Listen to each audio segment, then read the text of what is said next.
Bonjour. A-t-il les oreilles propres, ton petit cochon?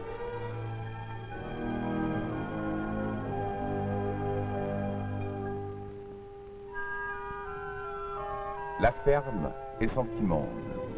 Le premier jouet. La première leçon.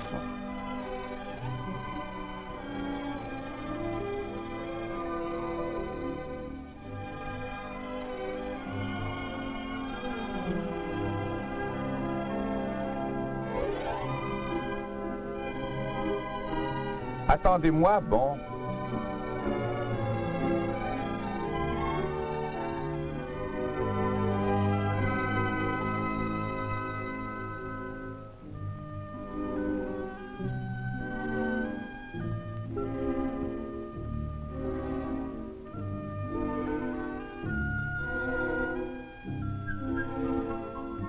Vacances. L'enseignement invisible. Le merveilleux à la portée des petites mains.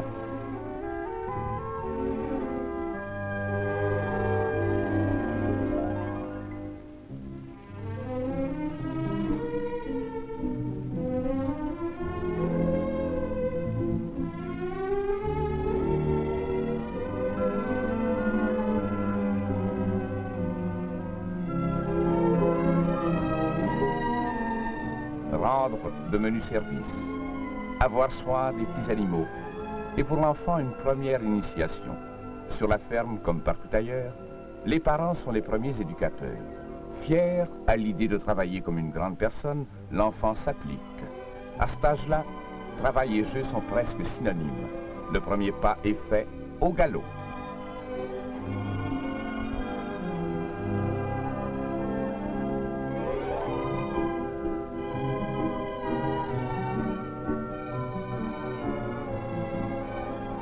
Viens-t'en, viens, viens-t'en, viens.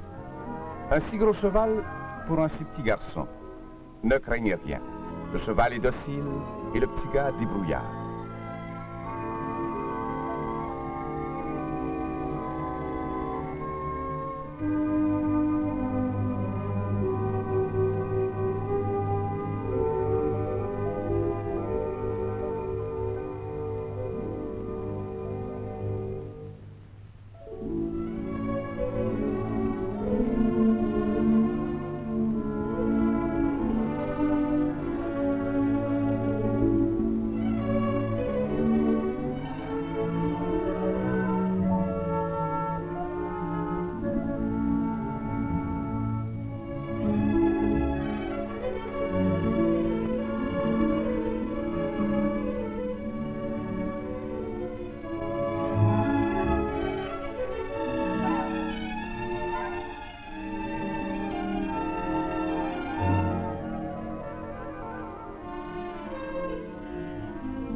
Hey, faut s'en retourner, petit Jules. C'est l'heure des vaches.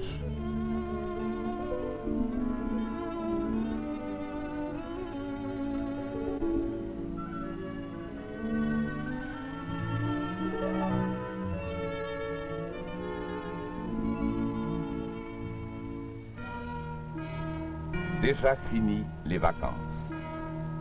On n'a pourtant pas besoin d'aller à l'école pour faire un habitant. Pour faire un routinier, non.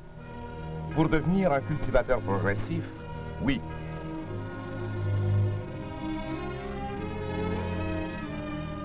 Les blés mûrs de septembre s'offrent au jeu de l'écolier. Avec la famille, 2 maîtres se partagent maintenant son instruction. L'école du rang et la terre. La première curiosité, c'est la nature qui l'éveille. Les cadres de l'école primaire s'élargissent. Après l'arithmétique, le parfum d'une fleur. Le programme scolaire se complète d'une initiation aux choses du terroir, y compris le folklore. C'est le premier stage de l'enseignement rural. Petit à petit, l'enfant connaît la pratique agricole, soit sur la ferme paternelle, soit au pensionnat. Le travail au champ est un beau sport d'équipe. C'est aussi une leçon de vie réelle. Et quand l'adolescent aura fini son cours primaire, il sera mieux préparé à atteindre son prochain objectif, le cercle des jeunes agriculteurs ou l'école moyenne d'agriculture.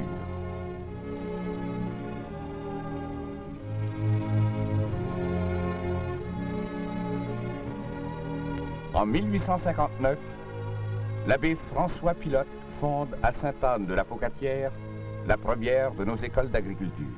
Il y avait 3 élèves cette année-là. Aujourd'hui, les jeunes ruraux de 16 à 22 ans s'inscrivent par centaines dans ces écoles formatrices de cultivateurs d'élite. Leurs professeurs agronomes dispensent un enseignement théorique et pratique adapté aux besoins de la région desservie par l'école. La ferme attachée à chaque institution est le meilleur laboratoire de démonstration pratique. Aussi, dès le début des cours qui se donnent de novembre à fin avril, les élèves profitent des derniers beaux jours de l'automne pour se livrer à l'étude de la végétation et des sols.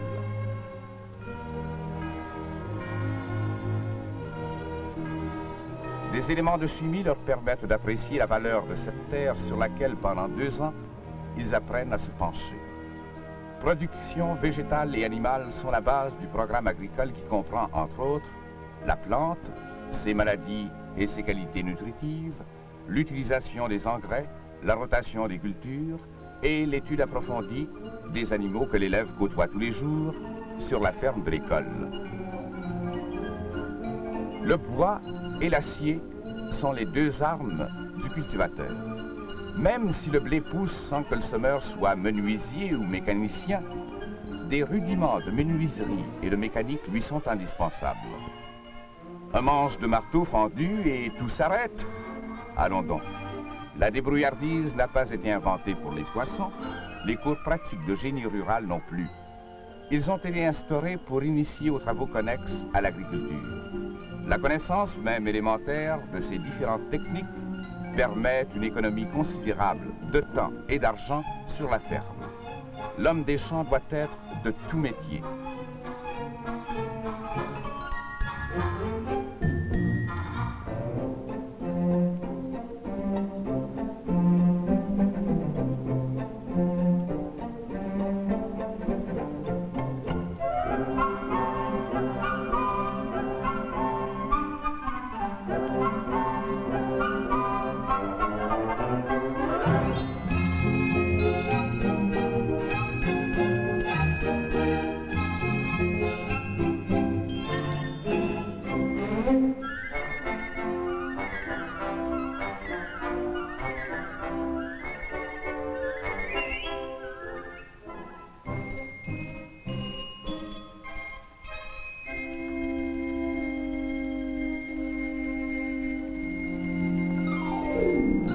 Dans l'organisation des loisirs, l'hiver ramène le favori de tous les sports pratiqués à l'école, le hockey, jeu national.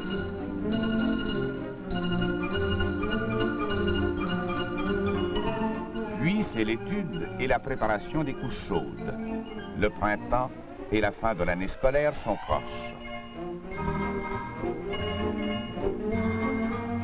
Une distribution de prix est incomplète sans sa pièce de théâtre. Un premier de classe devient grand-mère. Le bébé est une bûche. Qu'importe. La pièce, inspirée du terroir, en garde la saveur. Surtout, elle a le grand mérite d'habituer les jeunes gens à paraître en public.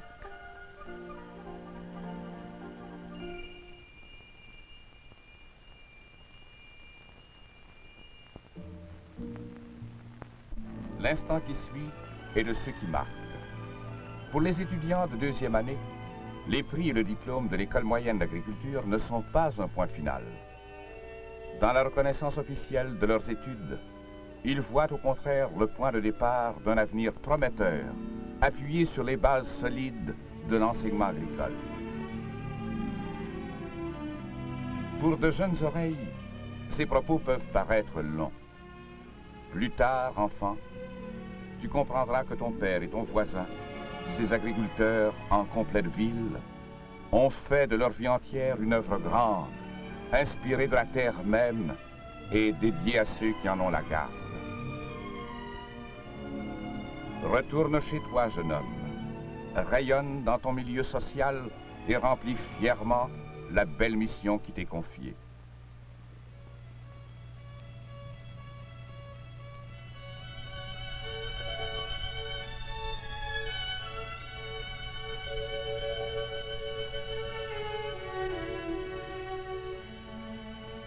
Printemps. Dégourdie de l'hiver, la terre reprend son cycle de fécondité. Dans les écoles moyennes d'agriculture, les garçons font place aux jeunes filles. Elles aussi ont beaucoup à apprendre qui, aujourd'hui filles de fermiers, seront demain femmes de cultivateurs. La nature est leur plus beau livre, et dans sa poésie, elles découvrent l'ordonnance harmonieuse du labeur et de la beauté.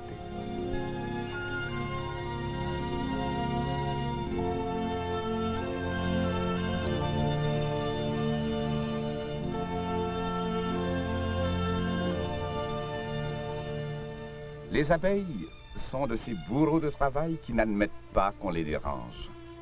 Allez-y doucement, mesdemoiselles. Elles livreront à votre observation prudente bien des qualités que vous voudrez imiter. C'est l'école de Chicoutimi qui organisa les premiers cours d'été. Ils débutent en juin et durent 4 mois. Cette initiative, bientôt adoptée dans les autres écoles, donne aux jeunes filles de la campagne l'avantage d'acquérir, dans ces cours ménagers agricoles, une formation parallèle à celle des jeunes agriculteurs. Le métier à tisser est, avec le rouet, le symbole du foyer rural au Canada français. L'école lui garde dans son programme une place importante, car nos temps modernes ne l'ont pas exclu de la vie à la campagne.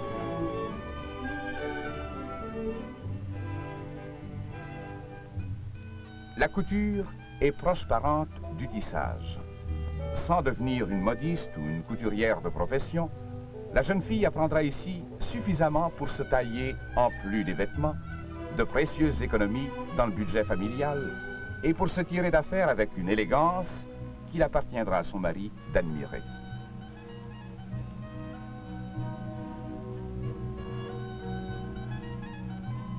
Un stage dans des cuisines bien équipées, comme celle de l'école de Nicolet, par exemple, lui facilitera la préparation de repas fortifiants où, dans une délicieuse recette, se mélangeront les principes modernes de l'alimentation rationnelle et les vieux secrets culinaires jalousement transmis dans la chaleur irradiante d'un gros poêle à bois.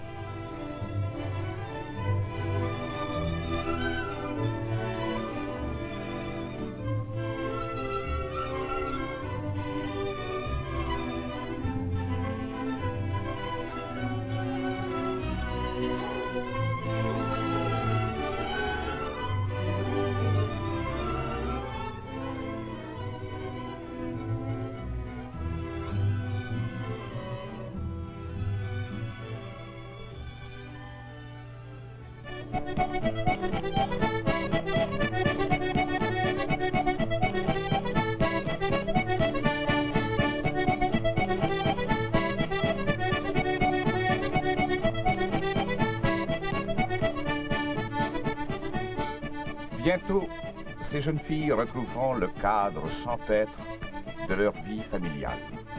De l'école moyenne d'agriculture, puissent-elles emporter une meilleure connaissance, un amour plus grand de la terre et une foi plus vive dans leur beau destin de fermières. L'école de l'abbé François Pilote a fait souche. Depuis, le gouvernement de la province de Québec, en collaboration avec le clergé, a établi du lointain Témiscamingue à la péninsule gaspésienne une vingtaine d'écoles où garçons et filles de la campagne, boursiers du ministère provincial de l'Agriculture, viennent parfaire leur formation sociale et agricole. Plus encore, l'œuvre s'étend jusqu'aux terres nouvelles de l'Abitibi. L'inauguration d'une splendide ferme-école est une étape marquante dans le développement agricole de cette vaste région minière. La même chose se répète à Brigham, dans les cantons de l'Est, et se répétera ailleurs, parce que la terre est un bien qu'on lègue et qu'il faut préparer les jeunes ruraux à recevoir dignement cet héritage.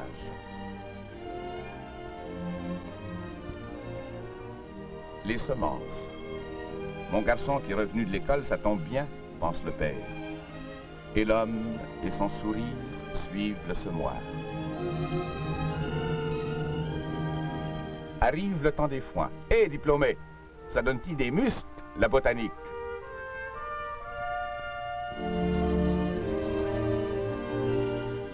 La petite sœur conduit le cheval qui sait tout ça par cœur. Chez le voisin, Pierre conduit son tracteur sérieux comme un conducteur de locomotive. L'outillage mécanique proportionné à l'importance de l'exploitation est devenu indispensable. Vous dites, alors plus de poésie au champ? Détrompez-vous. La terre ne change pas, ni l'odeur du foin, ni l'homme. Mais il s'adapte à son époque et lance la machine quand la moisson dépasse la seule force des bras.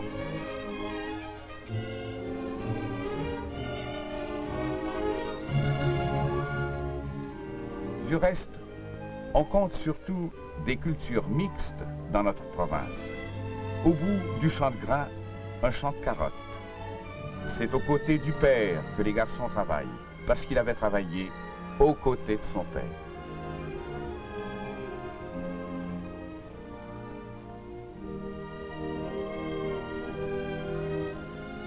Les mêmes traditions de noblesse terrienne dans la courbe ascendante du progrès. Au siècle dernier, 2 millions d'acres de terrain cultivés. Aujourd'hui, près de 7 millions. Des forces nouvelles, plus grandes, mieux préparées. Mais le même amour, la même terre. Et chez la jeune fille, la même détermination de continuer la possession du sol. Grandeur du travail désiré, appelé agrément aux longues soirées d'hiver. Grandeur des vertus laborieuses transmises comme le fil incessant de la trame.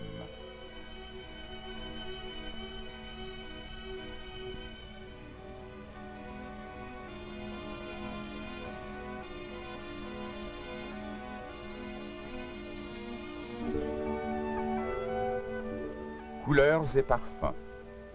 La ferme s'embellit des fleurs que la jeune fille soigne dans son petit domaine autour de la maison. Pour certaines récoltes, elle rejoint l'homme au champ. Les vergers odorants s'animent, les arbres lourds se laissent galamment dépouiller.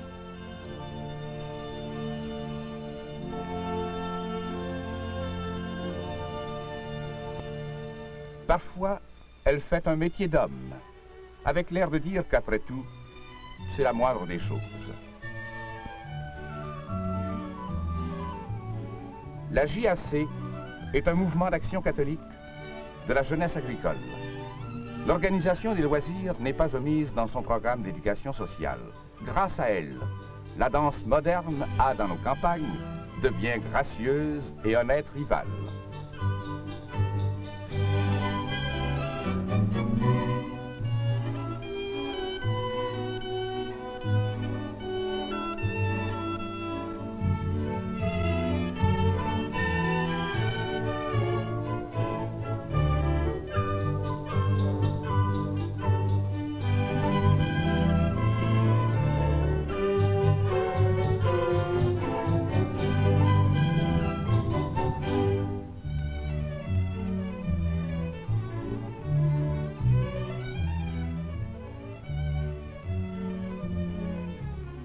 Les cercles des jeunes éleveurs étudient principalement les projets d'élevage du cheptel. Préparer son petit veau bien à soi pour le concours est un entraînement excellent, une émulation stimulante qui habitue à mieux faire ce que l'on fait bien. Les petits veaux sont certainement les derniers à s'en plaindre.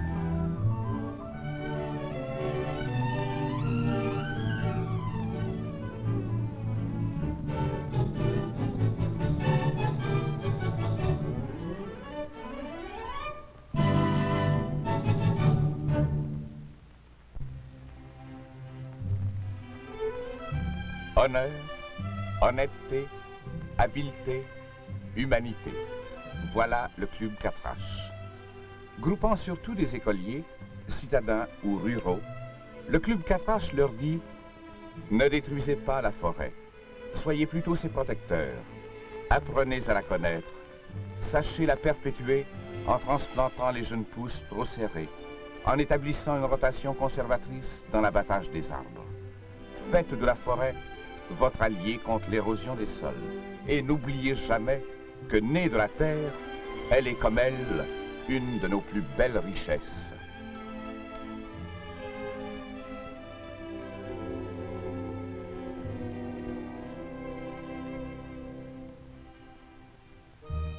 Les cercles des jeunes agriculteurs invitent aussi l'ingénieur forestier.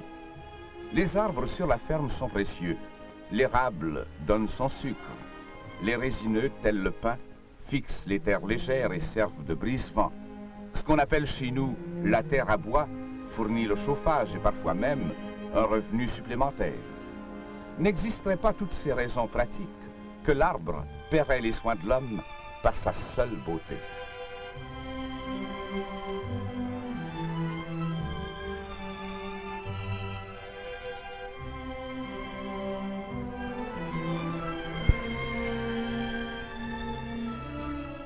Les cercles des jeunes agriculteurs sont des groupements très actifs qui contribuent un peu partout dans nos campagnes à la formation théorique et pratique des jeunes ruraux.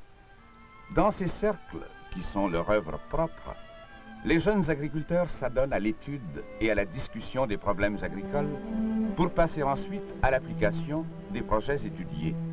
Ils ont pour leur orientation morale et technique les conseils d'un prêtre et d'un agronome propagandiste.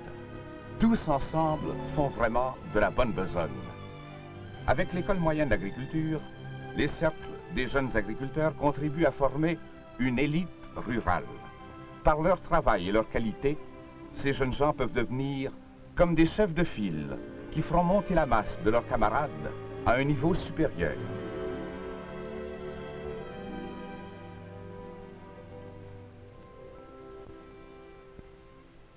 Dans toutes les régions rurales, les cercles des jeunes agriculteurs organisent chaque année une journée champêtre.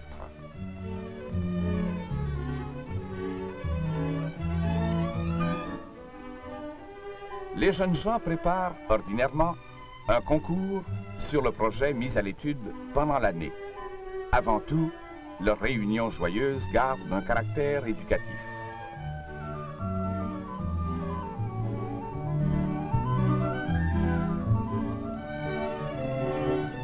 Vous me direz, encore des vaches. Et puis, c'est beau une belle vache, mais il faut savoir apprécier. Il y a l'épaisseur de la peau, l'attachement du pis, la ligne du dos. L'agronome a tout expliqué. Les cartes de jugement qu'il recueille lui montreront que la matinée a été profitable. L'embellissement, mesdemoiselles. Quoi, pas le temps chez vous pour ce luxe-là?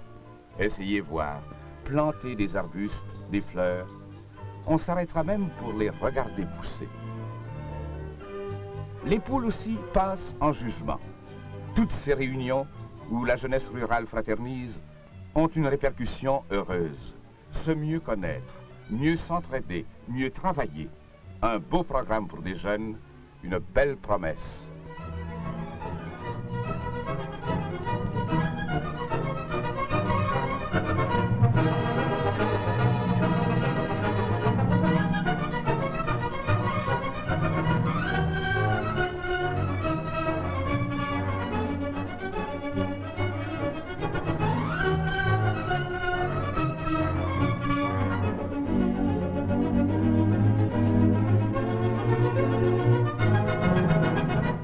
La journée champêtre se termine à la mode de chez nous dans l'entraînante et traditionnelle danse carrée.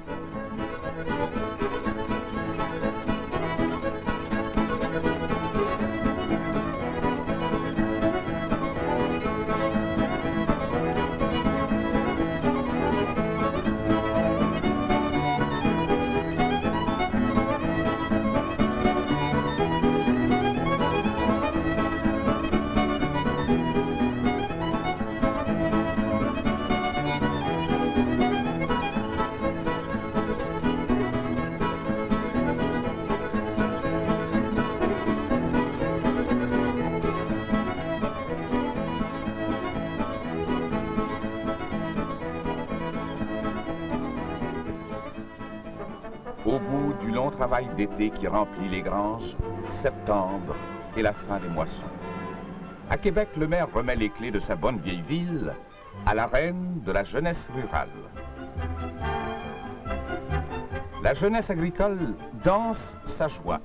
Pendant toute la semaine de l'exposition provinciale annuelle, c'est l'agriculture qui tiendra la vedette.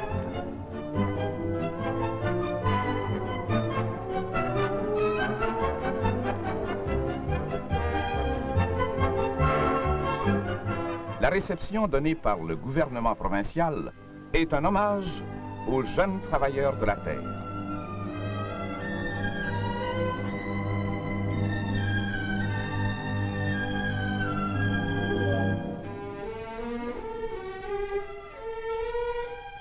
Le ministre de l'Agriculture décore les lauréats.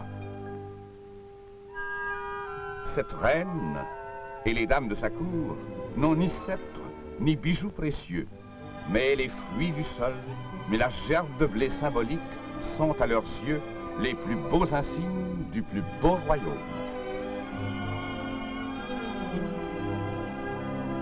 La présence du Premier ministre montre bien le souci de l'autorité civile à promouvoir chez la jeune génération l'attachement au sol pour que, dans l'hérédité terrienne de la race, s'animent des espoirs nouveaux. Entre la science et le laboureur se placent les professeurs d'agriculture et les agronomes. Chaque année, une semaine d'études les rassemble. Ils suivent des cours de perfectionnement, font le point sur leurs différentes techniques et mettent en commun leurs expériences personnelles. 3 écoles supérieures d'agriculture les forment. L'Institut agricole d'Oka, le collège McDonald, destiné surtout aux Canadiens de langue anglaise, et la faculté d'agriculture de l'Université Laval à Sainte-Anne-de-la-Pocatière.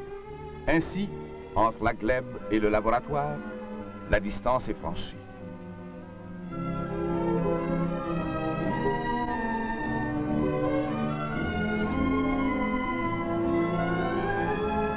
Du patient travail de recherche de ces hommes dépend l'avancement de l'agriculture moderne. Leurs élèves, les étudiants en agronomie, suivent leur enseignement dans un cours universitaire de 4 ans, couronné par le baccalauréat et sciences agricoles. Des études plus poussées les mèneront à la maîtrise ou au doctorat. Agronomes, bacheliers ou docteurs, ils mettront ces titres au service de la terre.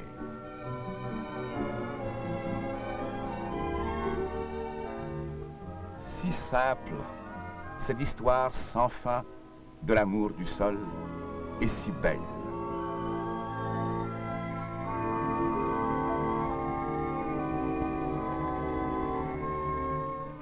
Sur la ferme, léguée par l'ancêtre, et que les générations se transmettent, une nouvelle génération assure la relève.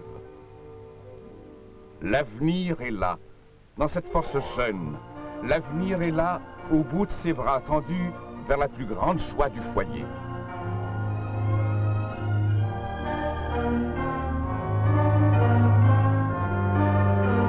Tant qu'on montrera aux enfants le sourire des fleurs, tant que dans la campagne québécoise, une flèche argentée percera la verdure pour indiquer à tous le bon chemin.